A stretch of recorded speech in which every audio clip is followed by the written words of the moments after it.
Philippians chapter 4 contains a well-known passage that instructs Christians on what they are to think about, and ends with the words, "Think on these things," in some translations. Verse 8 says, "Furthermore, brethren, as many things as are true, as many as are honorable, as many as are righteous, as many as are pure, as many as are lovely, as many as have good repute, if there is any virtue, and if there is any praise, reason on these things." Now people may be wondering, well, how can I think on what is righteous, on what is lovely, what is pure, and so on? Well, people may not realize that there are tips on how to do just that in the preceding verses. For example, verse 4 states, "Rejoice in the Lord always. Again, I will say, rejoice." If someone is rejoicing in God, they are giving praises to Him. They are thinking of His righteousness and His goodness, as opposed to the alternative.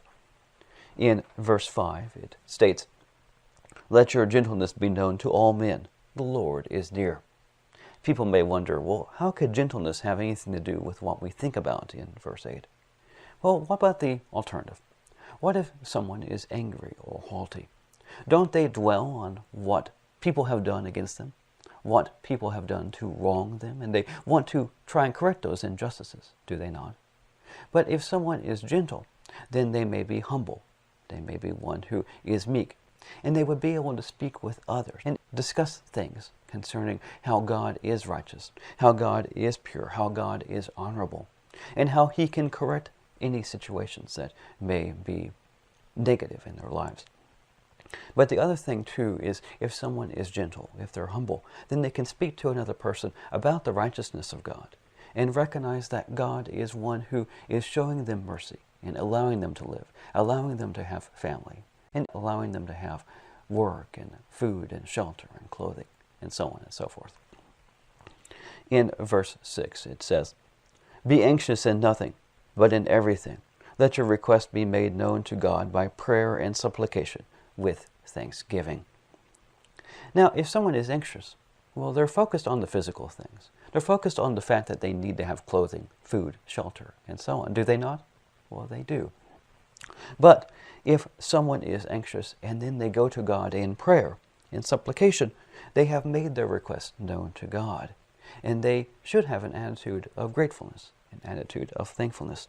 And if they do these prayers, if they are coming to God in humility, as He desires them to do so, then they can see how God is true, how He is lovely, and how He helps them in their times of need. The last verse in verse 7 says, "And the peace of God, which is superior to all perception, will guard your hearts and your minds in Christ Jesus." This is simply a helpful verse just to notice that God is the God of peace, and He can give you peace through Jesus Christ. And if you do have peace with God, recognizing Him as the peace, then He will guard your hearts and your minds in Christ Jesus. And you will be able to think on the things that are found in verse 8 more readily. Thank you very much, and have a nice day.